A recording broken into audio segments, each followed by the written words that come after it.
等一下看怎样啊？好，等一下他来哈。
Good evening to everyone present here tonight.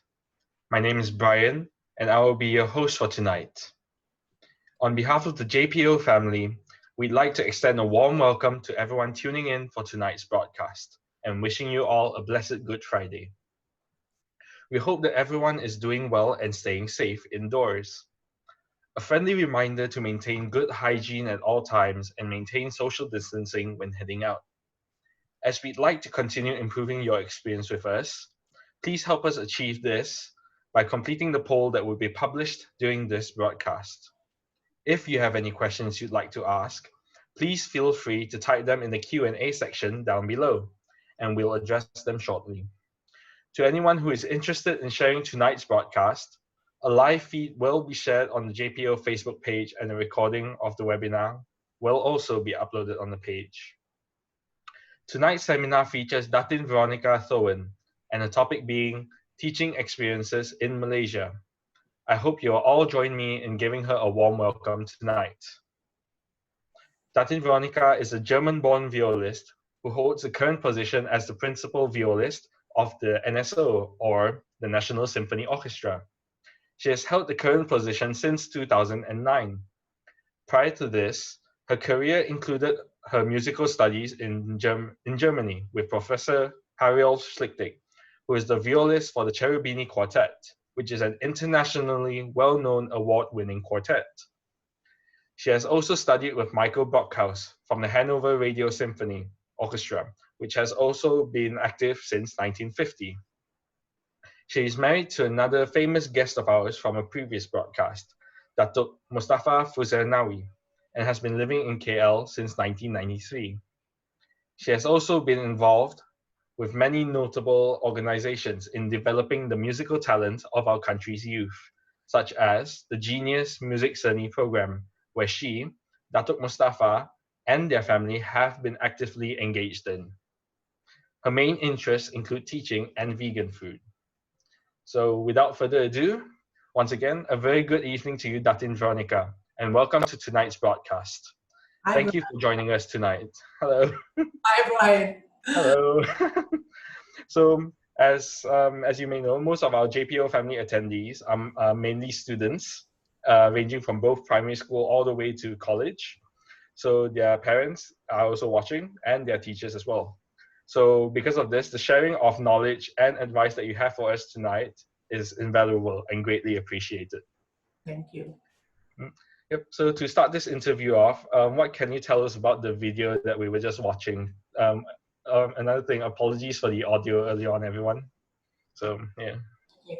The concert you saw on the short video clip, the two video clips, was from a concert in February this year. I did play, or there was a plan to promote my late father's music. He wrote a composition for 6 violas, so that was always on my heart when I'm going to get 5 other violists together to perform this piece. So finally I got everything together and we added on other music written for 6 violas or even more. And there was a piece we found for viola and percussion. So my colleague Chachenko was there, and there were 2 other compositions from my late dad, which is, one is Akinoriff 1. I played Akinoriff 1, there's 1 and 2. So if you know Akinoriff, if you read it backwards, it's actually my name. And the other one was a duet. My husband and I already performed it 2 years ago. There was a world premiere. So we repeated that, and Sextet was a world premiere as well. And it all happened in Aswara, in KL. Okay. I'm very happy that we did it before the current situation came in. Yeah. Lucky that I managed to do it in February. Yeah, that's definitely understandable.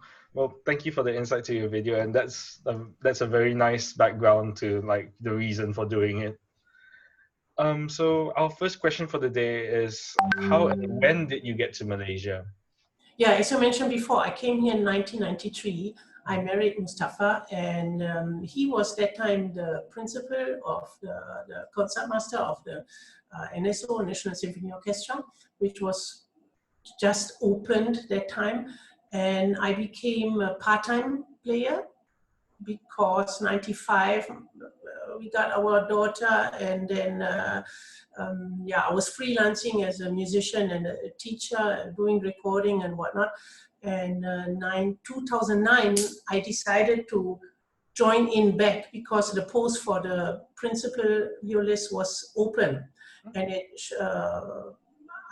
was vacant. So I auditioned again, and I got the post, and I'm very happy. That's good then. So upon your arrival in to Malaysia, what were your first impressions then? Oh, I came here for holiday before to check it out. But it was a warm welcome actually, mainly from musicians. And if I look back, I know so many people from that time, from 93. I've still musician friends, most likely, from that time. And everybody was welcoming. It was actually a good experience, yeah. Otherwise, I wouldn't have stayed. That's glad to hear it then. glad that you stayed as well then. Yeah. All right. So as you've mentioned, you've taught in both Germany and Malaysia. So could you please share with us your teaching experiences in both countries? And also, were there any differences between the two different cultures when teaching? Yes. Yep. Yeah, definitely it's different. I started a long time ago when I was in uni. I started to teach. I had a very good professor. She was always looking to get her students into music schools for part-time teachers. So I was glad that I had a class. I got a class on my own, a violin class that time. And the students were aged from 6 to 8, not older than 8. And it was so precious for me because they started with me. I didn't have somebody else doing a groundwork already, so I could, what I learned in uni, I could immediately implement on these cute little students. And I'm happy that one of them, she contacted me back a few years ago, and to tell me that she was so sad and cried when I left for Malaysia, and she became a violist. A professional violist. So I'm very happy that and she thanked me that I did the start with her.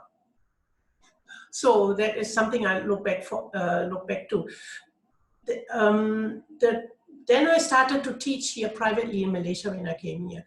The difference, there are many differences actually, starting with the point that I was quite surprised when people told me that time here that if you teach young children aged 10, or you teach olders like 16, there is a difference in fee. And I was like, why is that so? Because your input is according to the age. It's not regulated by money, by fee, by different fees. That one is different in Germany. We have if you're working in a music school which is directed from the city hall, most likely there are standard fees. So you don't pay to the music school also a fee like here. You have to a certain percentage goes to the music school. That's not, and it's government or at least from this funded from the city.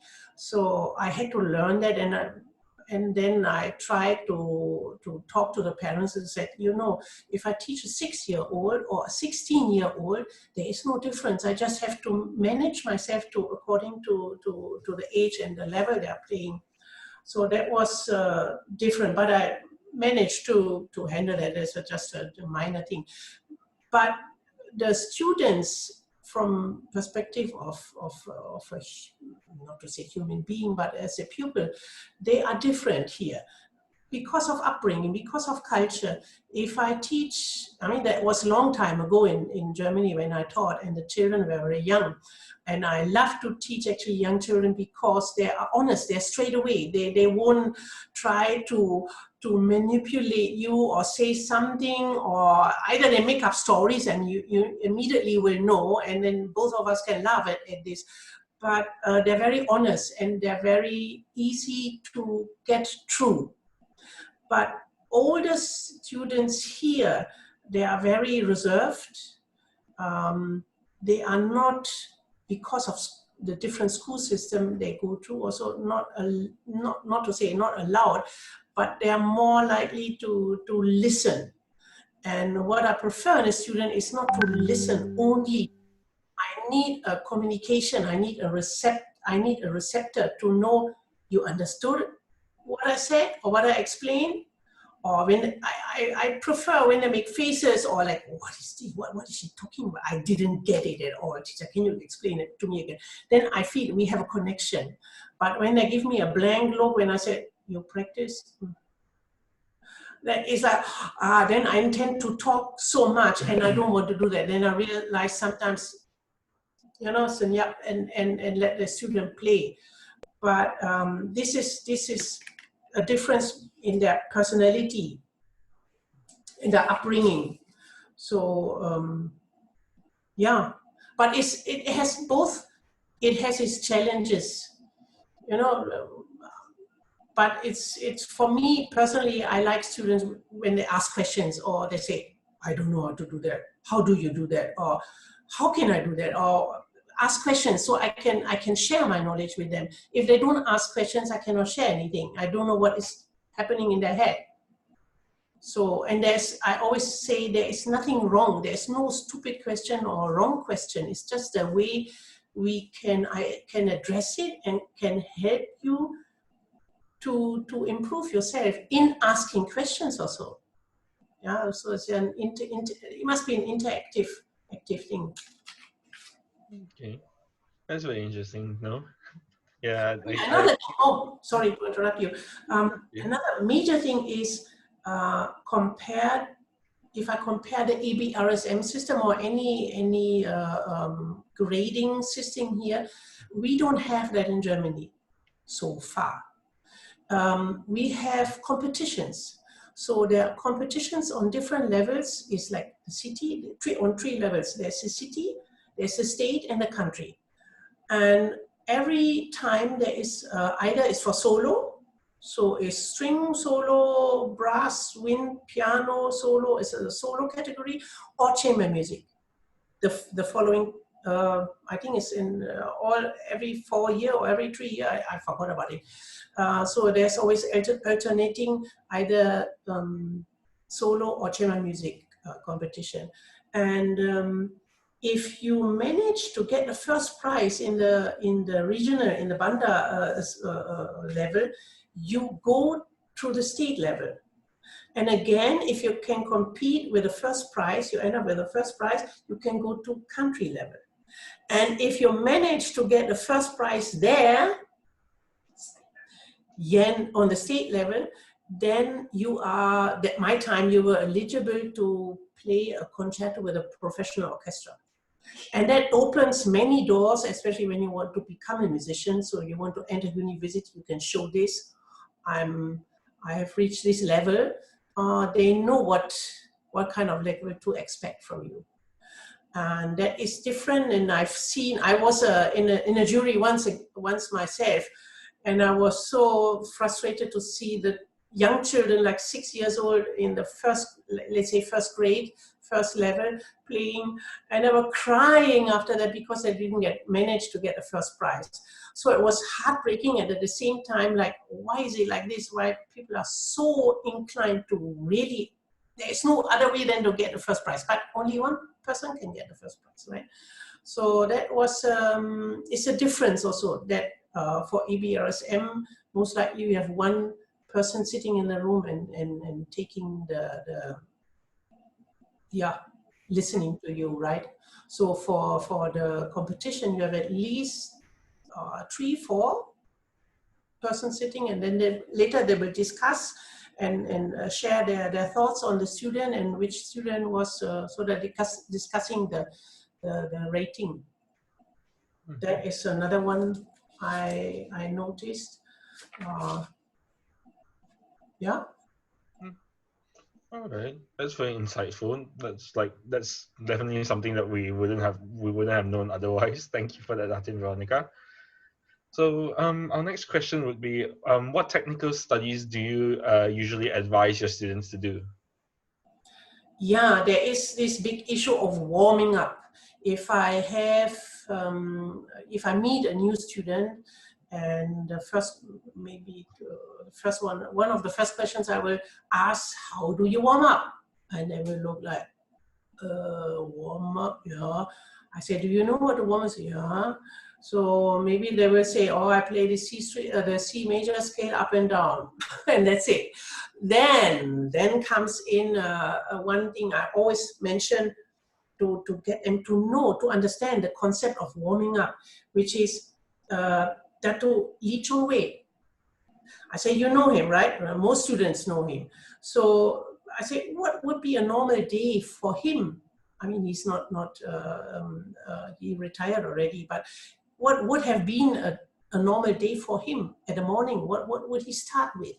So when we go through all that, finally they come to the point that he will be warming up first. However he would do that, but he would be warming up. So that part is, I find it very important, because you have to, when you plan to practice, there's already a plan.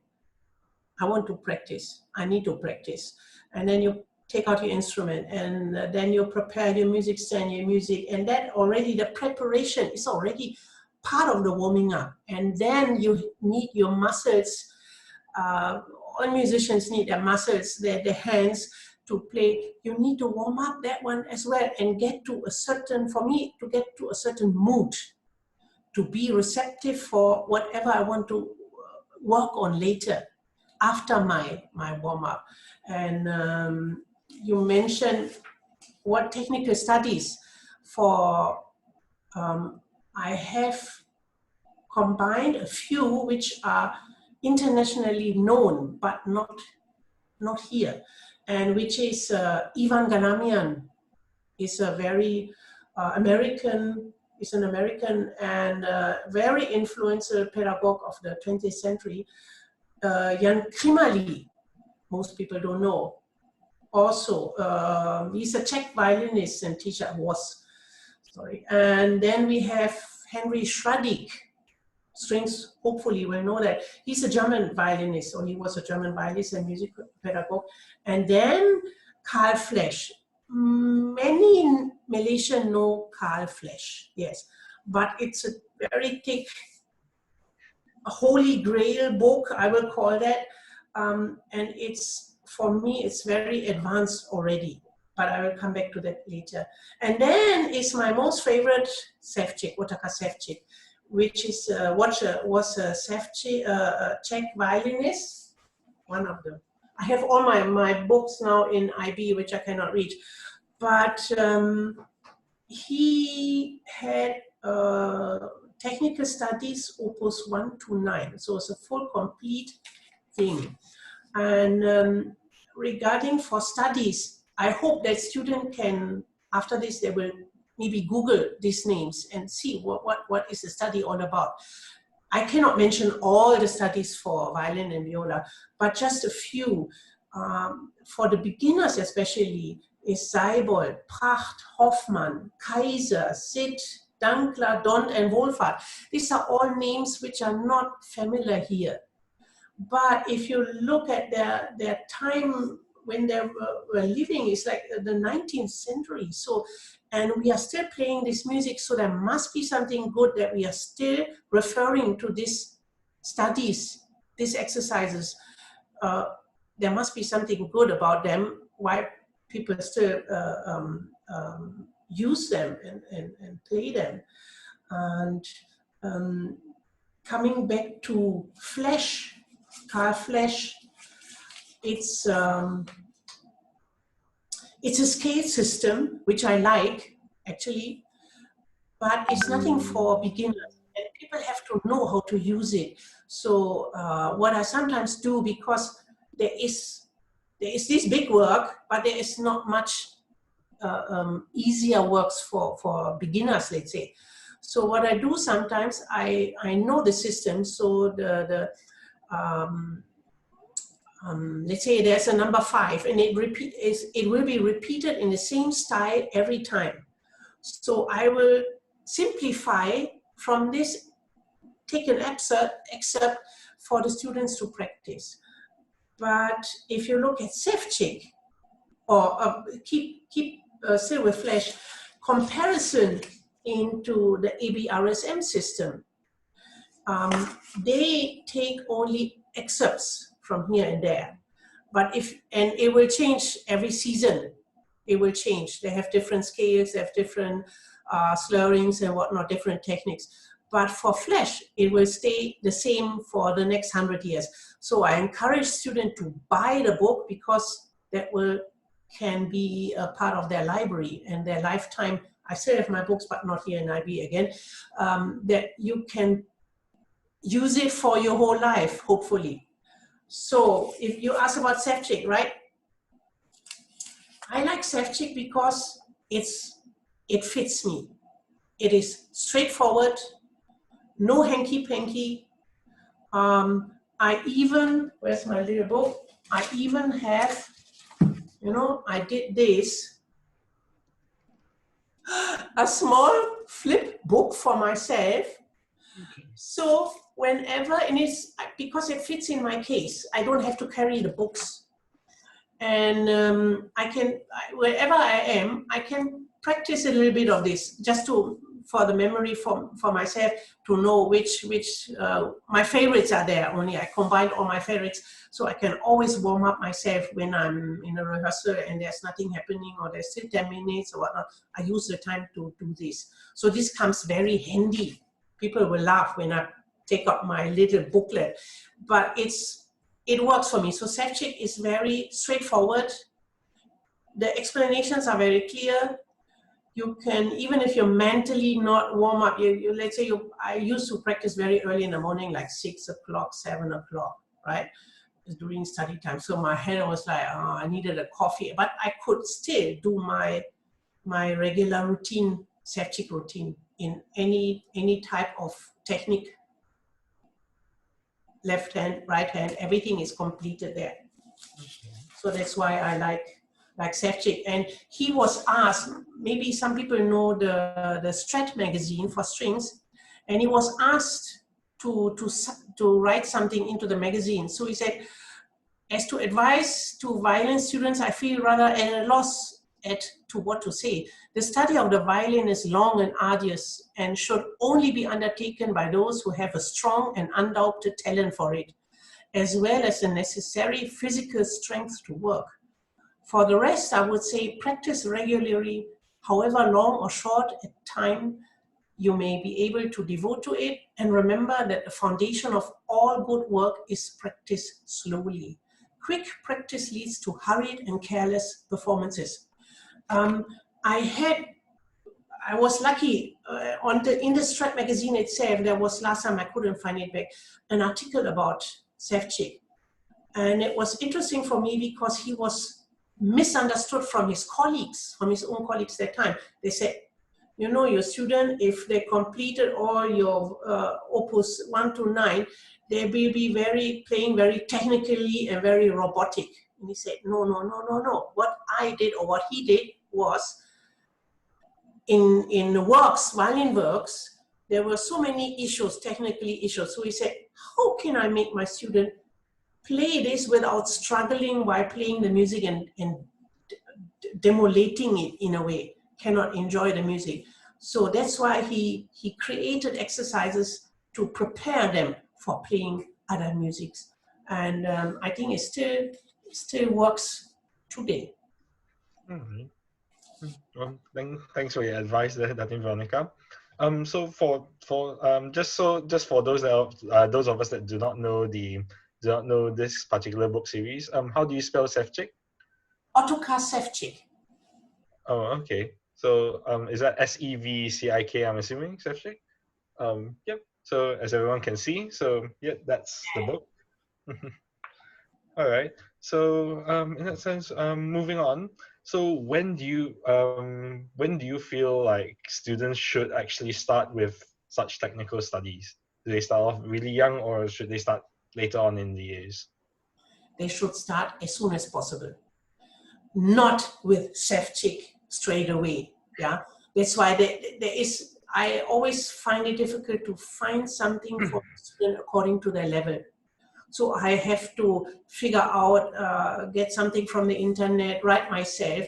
But as soon as their intonation is settled and they're happy, let's say for violinists and violists are happy with the first position, then I always implement not only technical but also historical music education into my class. That is the difference also between the classes in Malaysia and Germany. From my teachers, I always was taught also a theory during my class that was implemented in the normal class. Here it's like you have your other class for music theory, but I learned most of it in my own viola class, piano class, and only later when I joined, I prepared for audition for university. Then my piano teacher said, come. All those who want to go for audition, I will prepare you. I will brush up with you, but you should know everything already. So that's why I'm always inclined, and I'm happy that those students I have, I can devote more time. For example, I have now he's 8 or 9, year-old student, viola student, and he's with me 1 hour, and that gives me time to talk about composers, compositions. We Google, we do this, we do that. So that is not only playing, it's a full rounded. I hope I can tackle most of it. And I will teach him scales. He knows all the harmonics, the scales. He knows G major, D major, everything is known because I had time to explain it to him. So the concept of music is quite well known by him, and he tries to compose also. I mean, just on his level, it's very, very funny what he does, but I encourage him to do so. And so as soon as possible, children should be also taught technical terms, scales, and how to do this, how to do that. Okay. Thank you. And it definitely sounds like your way of teaching is very interesting as well. I hope. Yeah, it definitely does. So moving on to our next question. So as you may know, the JPO have been conducting an outreach program since 2018 to provide musical education to children in schools or areas of the state that have limited access to music learning facilities. So could you please share your thoughts on this outreach music program, as well as your experience with.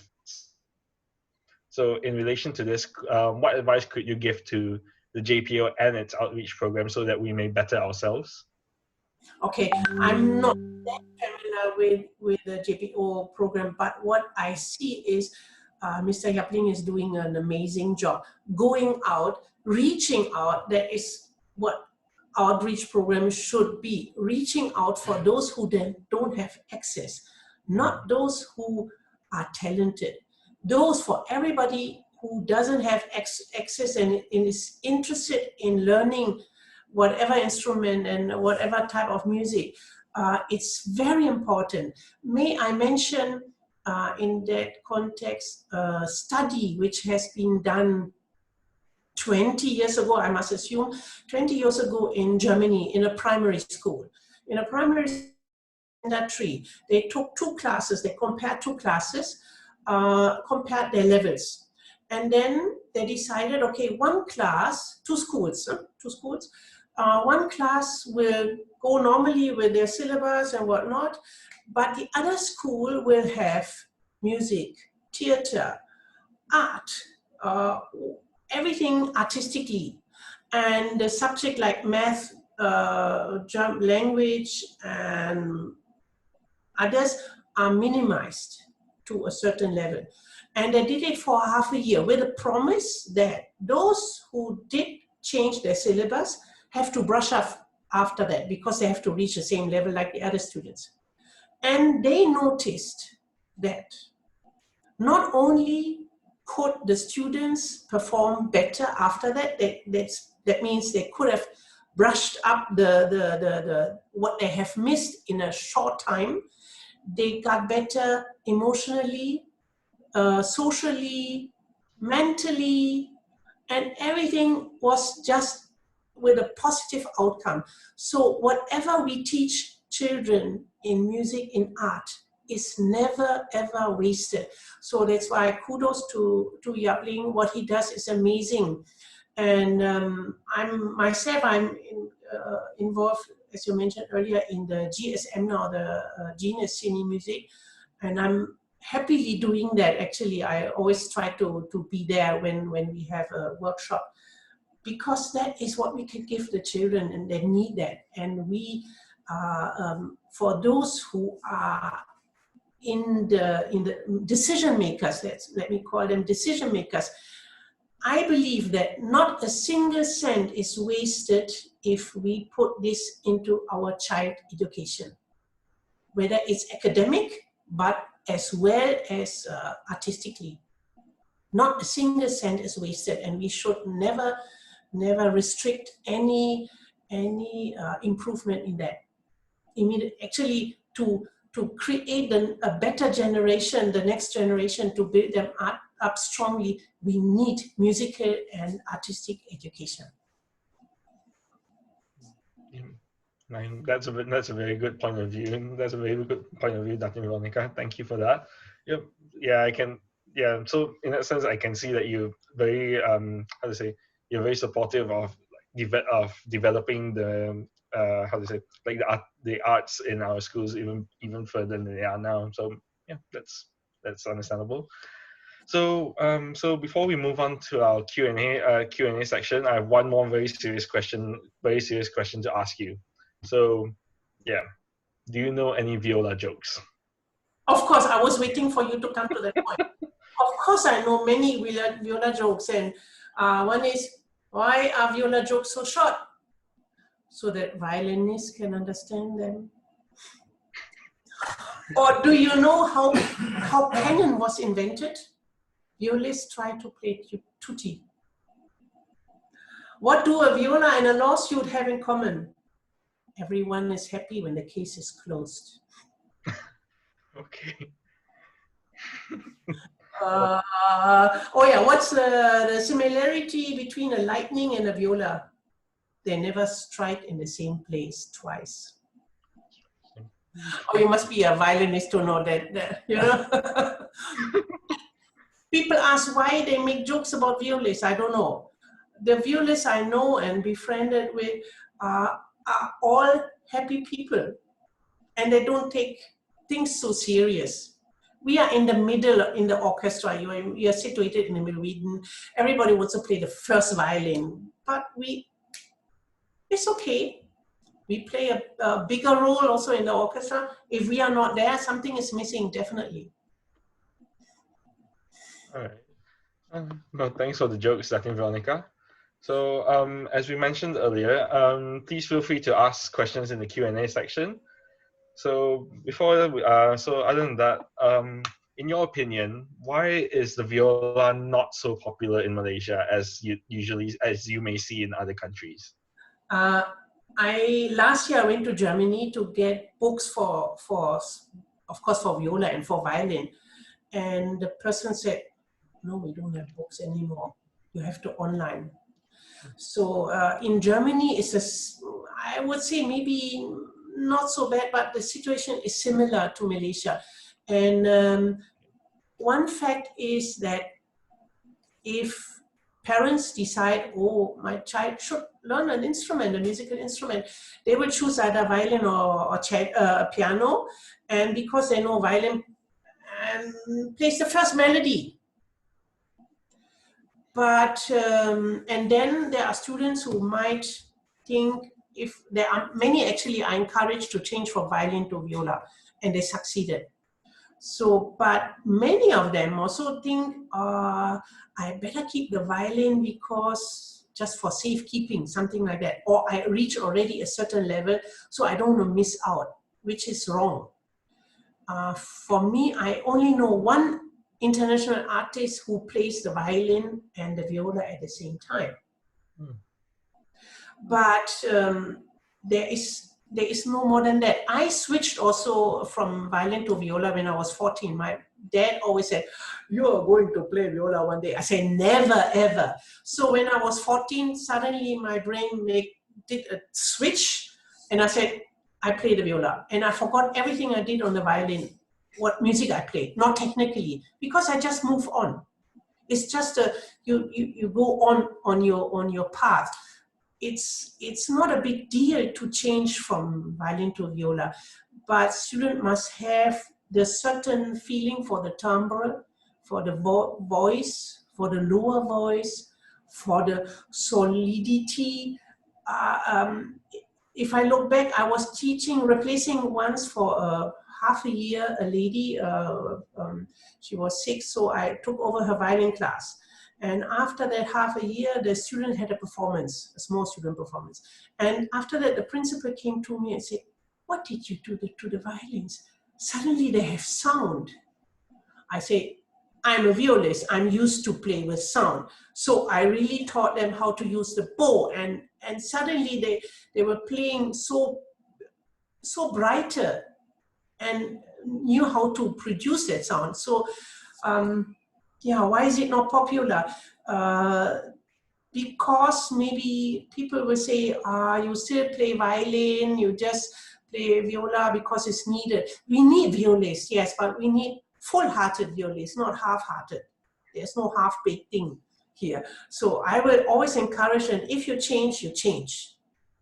You don't lose out. You never lose out what you have learned. Even if you start to play the clarinet after starting with violin, you never lose out. What you learn is always an asset.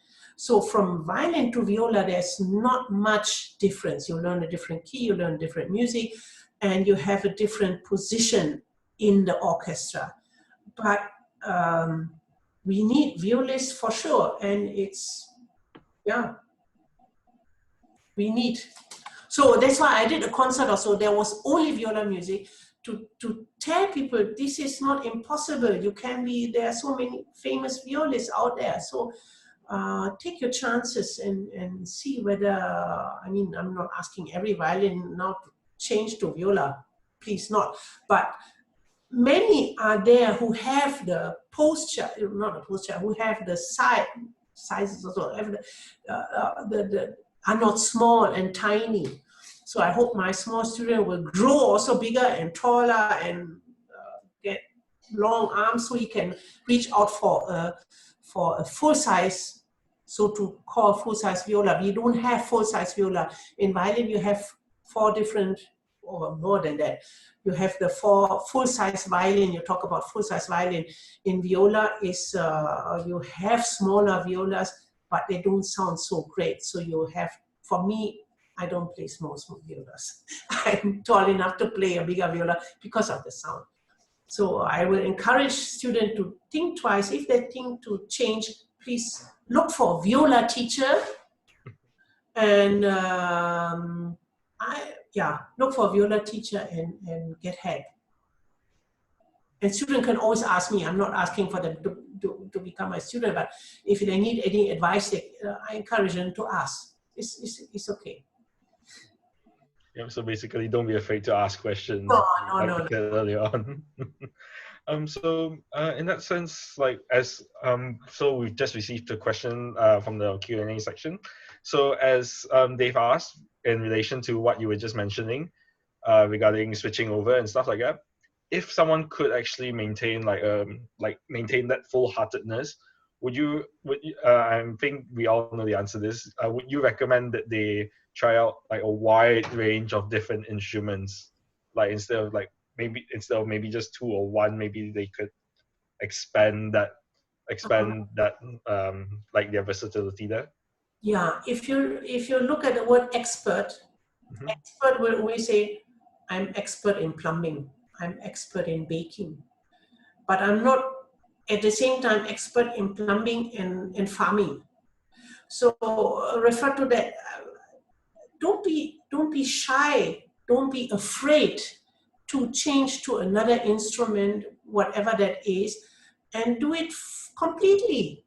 You can always go back. Nobody will take away your violin because you just switch to viola. And for fun, you can play violin. But I won't go through a two-way thing because that might confuse you. Playing violin and playing viola at the same time for a long period. And let's say a student has done grade 5, maybe in 1 year time you can do grade 6 on a viola. Who knows? That depends all on you and the circumstances. But there's never.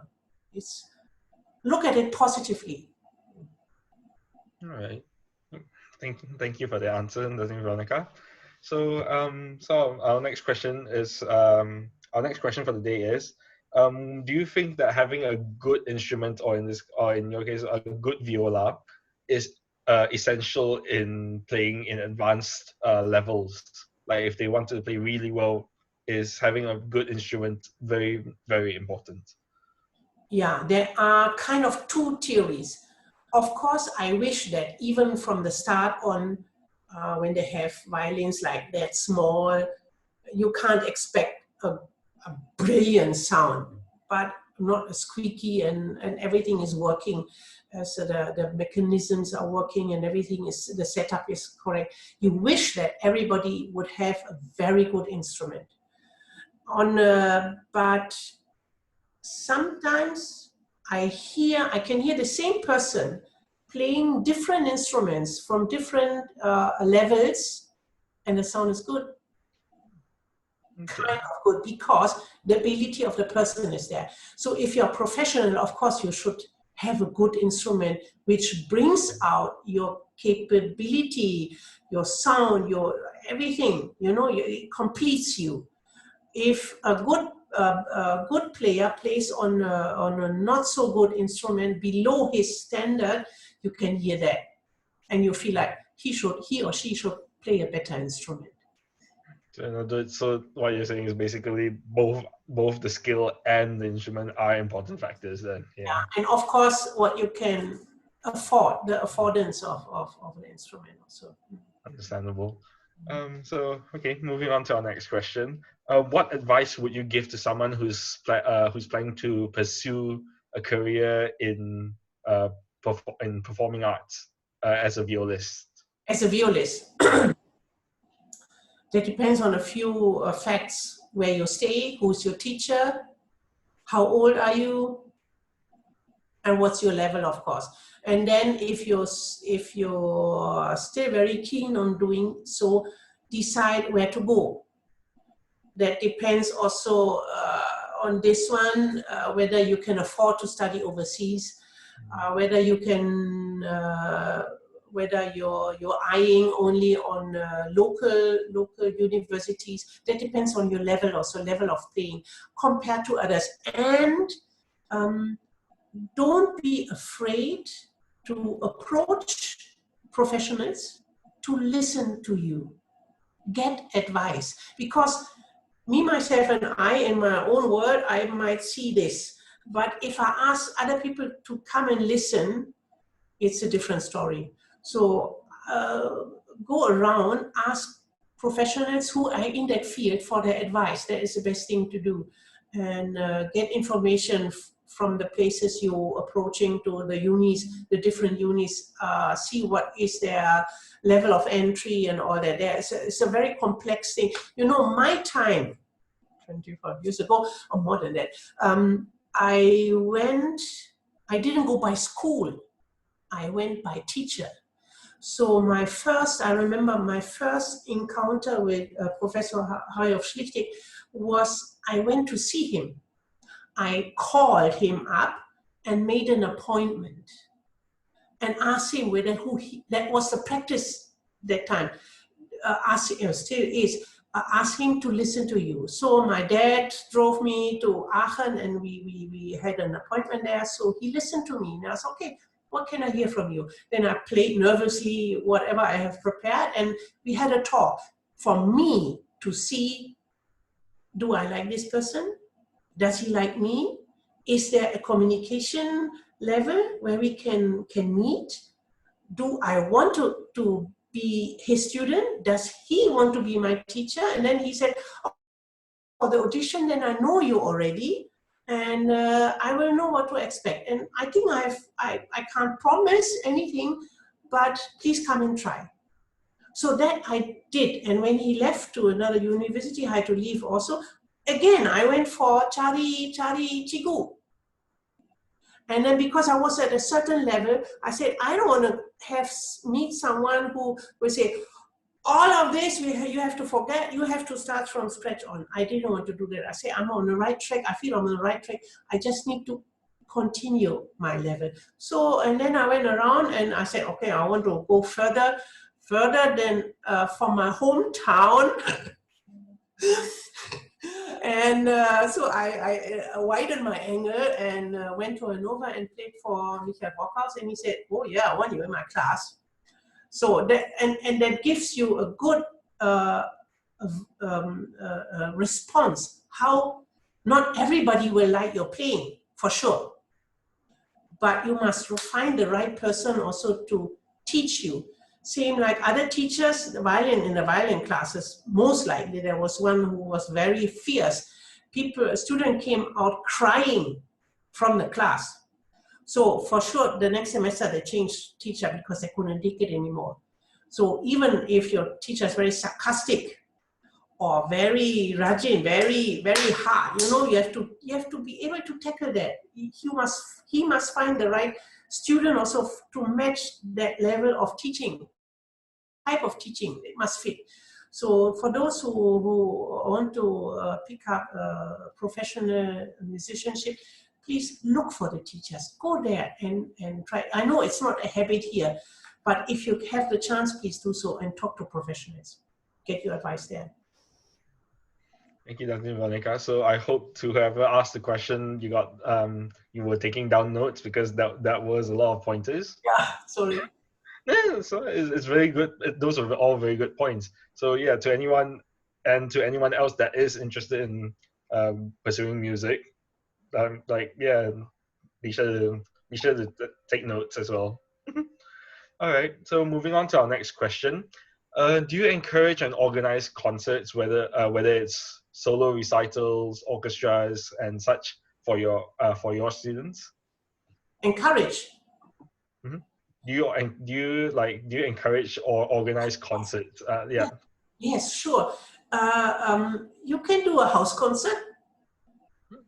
Oh yeah. Sometimes if you, let's say you're preparing also for whatever occasion, for a concert, a solo concert, even if I play for the cleaning ladies in IB, yeah, it's just to get that momentum that you play for someone, to get rid of that kind of fear. You're excited, your heart rate is pumping, and so yes, I encourage to perform as much as you can, because that is what a musician does.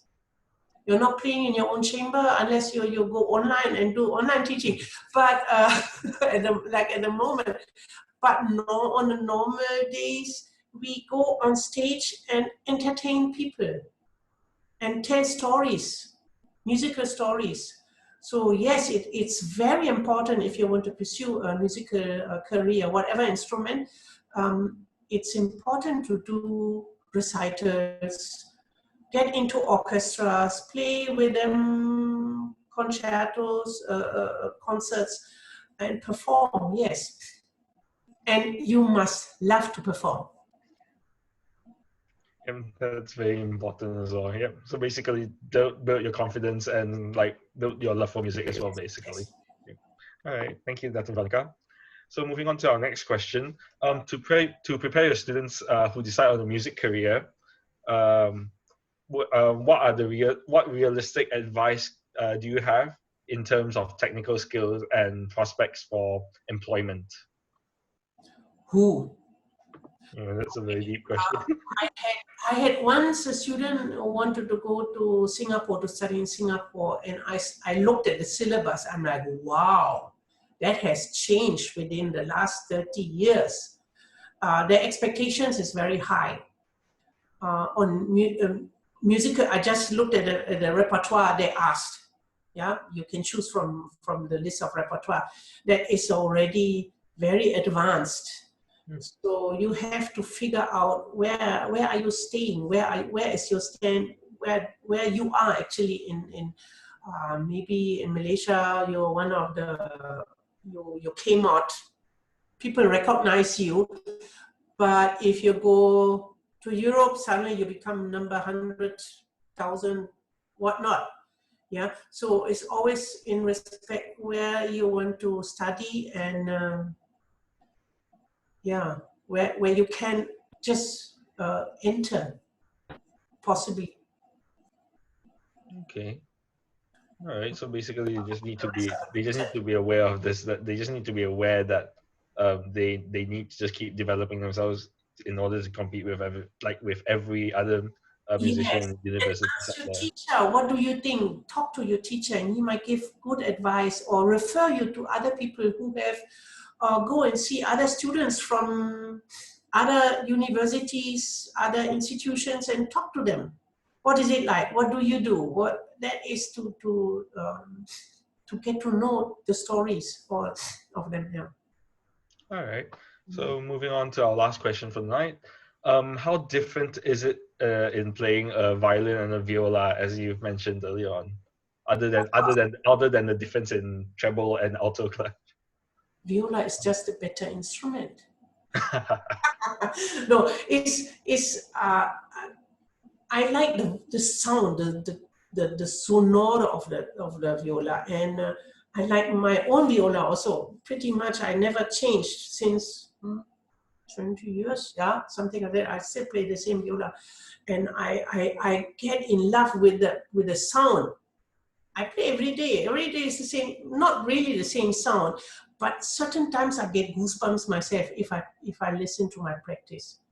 And I'm so excited, and it makes me, I never go out of a practice or rehearsal or whatnot angry, unless someone is really giving me a hard day. But if I practice myself, I'm always the happiest person after that. Whatever, even if I only play scales.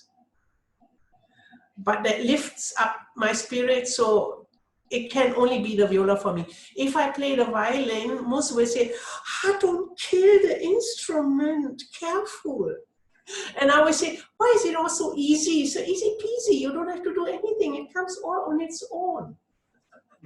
So on a viola, you have to really use you can't see my arms, you have to engage body-wise also. That's why Yapling also did the exercise. Every morning I do exercise 1 hour. While my husband is still sleeping, I'm up there in the room and get fit. Because I feel if I'm fit, I can practice better also. I'm in a fitter position. So viola is still the best instrument, the better one. All right. That's understandable. Somebody actually made a comment as well. It is a bit, the violin would be a bit too small for you anyway. Yes. Small for you. 180 tall. So there was one incident where my in a concert the C string broke, and I couldn't go back off stage and change the string during the concert, so I had to take another viola. And I looked at my colleagues; they're all not that tall, and they're playing smaller instruments. I'm like, oh my God, I can play on a smaller viola, but they can't play on mine. So yeah, no, I like the viola very much. I never regretted, if I look back, I never regretted doing that switch. That's a good thing then. Well, I think we're done with questions for the night. So in that sense, I think we'll be closing off for the night then. So in that sense, we would like to thank you everyone for coming.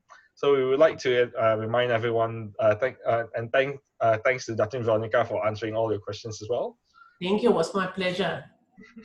So we would like to to close things off, we would like to remind everyone that our JPO family program will be broadcasted every night until the 14th of April. So join us tomorrow with our next guest, who is a Malaysian soprano singer, Cecilia Yap. So more details of this can be found on our Facebook page, the JPO Facebook page. So other than that, a video recording of tonight's broadcast will also be available on the Facebook page, along with the past webinars, as well as the soon-to-be broadcasted interviews. So please feel free to share either the Zoom webinar registration link or the JPO Facebook page with your friends and family. So you guys have been an amazing audience, and many thanks for all your questions. So I hope you got the answers that you wanted. And if anybody is still adding questions onto the Q&A section, please stay on with us, as Datin Veronika will be answering your questions in writing within the Q&A section. So we from the JPO family wishes that everyone stays safe and healthy as we continue to make it through this difficult time together. Without further ado, Eric will now lead the prayer to end tonight's program. So please pray in whatever faith you believe in regarding the COVID-19 pandemic. So moving on to Eric.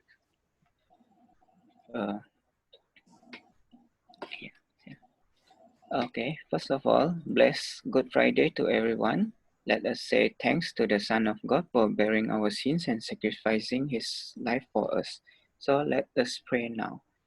For all those who suffer from consequences of the current pandemic, may Father grant health to the sick, give strength to those who care for them, especially the frontliners, relieve the pain of the sick, and welcome into your peace for those who have died, and throughout this time of tribulation, grant that we may find all comfort in your merciful love. Through Christ our Lord. Amen. Thank you, Eric. Well, good night, everyone, and we hope to see you all at the same time tomorrow. Thank you.